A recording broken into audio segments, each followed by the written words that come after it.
Faces in the crowd. In the heart of the bustling city of New York, where the streets are always alive with a constant flow of people, there exists a small, unassuming cafe on the corner of Fifth Avenue and 23rd Street. This cafe, named Eliot's Corner, had been there for decades, a silent witness to the ever-changing faces in the crowd. Eliot, the owner, was a man in his late 60s, with silver hair and a kind smile. He had inherited the cafe from his father and had spent his entire life serving coffee to the people of the city. Every morning, as the first rays of the sun pierced through the skyscrapers, Eliot would open his cafe, ready to welcome the regulars and the new faces that wandered in. One particularly chilly morning, as the first snowflakes of the season began to fall, a young woman named Emily stepped into Eliot's Corner. She was in her early 30s, with striking red hair and a look of determination in her eyes. Emily was new to the city, having recently moved from a small town in the Midwest to pursue her dream of becoming a writer. Emily found a cozy corner near the window, ordered a cappuccino, and took out her laptop. She loved the atmosphere of the cafe. It was warm and inviting, a perfect place to find inspiration for her stories. As she sipped her coffee and typed away, she couldn't help but notice the people around her. Each face had a story, and Emily was determined to uncover them. Across the room sat Mr. Thompson, an elderly gentleman with a weathered face and a thick mustache. He was a retired firefighter who had spent his life saving others. Now he spent his days at Eliot's Corner, reading the newspaper and reminiscing about the past. Despite his rough exterior, Mr. Thompson had a heart of gold and would often share stories with anyone willing to listen. At the table next to Emily sat a young couple, Jake and Sarah. They were newlyweds, still in the honeymoon phase of their relationship. They had met in college and had recently moved to the city for Jake's job at a tech startup. Sarah was an artist, and she often brought her sketchbook to the cafe, capturing moments of their new life together in quick, beautiful sketches. In another corner, a group of teenagers gathered after school.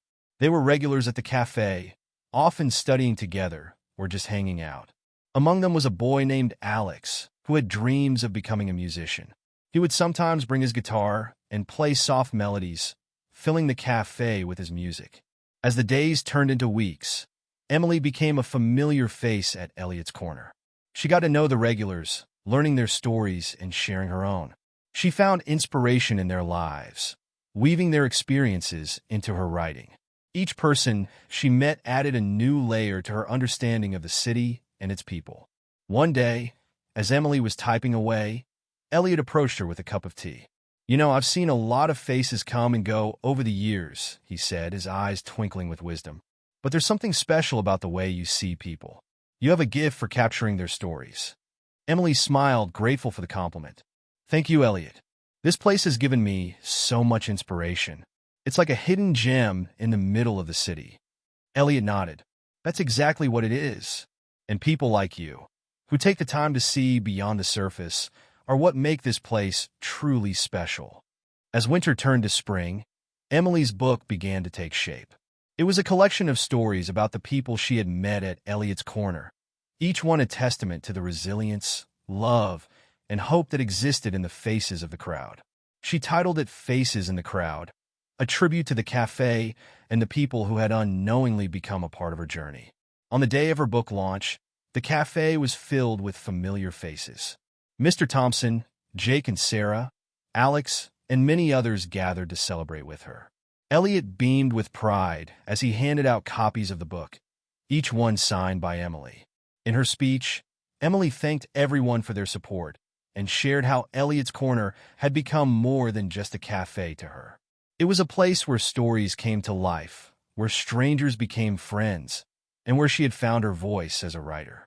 As the night came to a close, Emily looked around the room, at the faces in the crowd that had inspired her so deeply.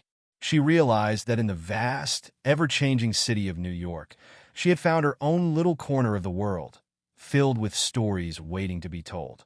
And so, Eliot's Corner continued to thrive, a haven for dreamers, storytellers, and everyone in between.